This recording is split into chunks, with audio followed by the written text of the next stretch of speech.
Okay, hello. I am with my mentor, and we are doing our final video debriefing. And we're going to discuss standards 1 through 8, and also we're going to touch on 9 and 10, which is my professional responsibility. So, just overall, Miss Harper Thomas, you have done an amazing job. I've seen a great deal of growth as it relates to your instructional practices, also as it relates to your professional responsibilities overall. And just to lift a few things from my last observation, your students were working on living and non-living things. You did an amazing job of the planning for the activity.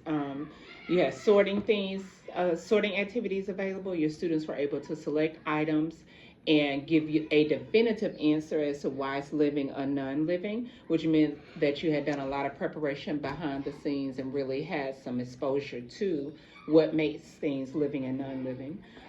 You also addressed the misconceptions through the questions, and I noticed one student did get one of the answers incorrect. However, you were able to redirect him through the questioning and allow him to tell you why he thought it was living or non-living. So great job with that. How do you feel about the lesson? I feel like overall overall, I should say, yeah. That was an actual activity or theme that they really enjoyed learning about.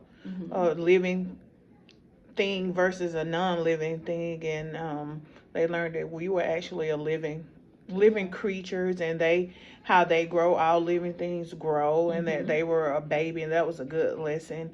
Become a baby, a child, and then an adult. Yeah. So that was direct, hands-on. Yes, and you did a great job because it linked to real life situations. You know, it's something they'll remember from now on, even and still be able to apply living and non-living, because we hear some of our older elementary kids discussing those things.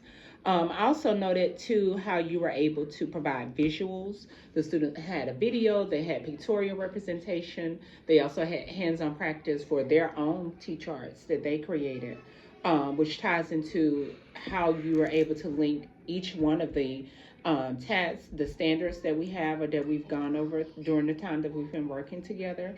The assessment piece, which we share, which is really key. So you did a lot of informal and formal assessments for your students throughout this process, not just with the living and non-living activity, but I have observed how you've done a great deal of the learning environment, ensuring that it's conducive for all and you're able to address all learning styles. Also, when we think about our planning for instruction, your participation in the professional learning sessions that we have here, as well as what you do with your with the pre-K department. So great job on that. And I love the collaboration that we have too with the pre-K team as well as with our teams here on site. I will just lift too when we think about Standard 9, professional learning and ethical practice. Just how you in the past, you still participate in our IB once a month. You participate weekly with our pre-K department, and also, as I mentioned, collaboration with the kindergarten teachers, because I know we have a few students that we are promoting and pushing to those kindergarten standards, or to be exposed to those standards, because they have done a great job with you in class. And I also think, since I was a previous kindergarten teacher, a lead teacher, and I know about preparing them for G kids, getting them ready for the things that and expectations of kindergarten, so they're kindergarten ready. Yeah, and I think it makes me think about almost like a backwards design. Here you are now with pre-K. You've already experienced that kindergarten. You're now able to take those pre-K. You already know what they're going to be exposed to next year. So you have the end in mind for them. So the preparation has already begun. So great job with that.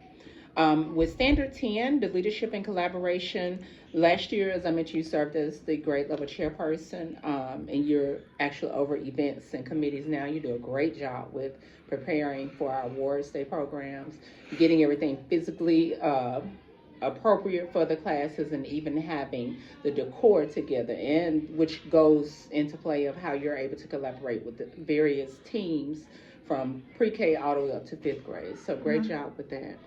And you've just done have done a really good job overall. As I mentioned before, the growth is definitely evident you're constantly incorporating those key standards that we mentioned. And just my suggestion would just continue to move forward, continue to participate in any learning and development that you feel you need to, and I'll be here to support as needed. Okay, thank you. You're welcome. Thank you.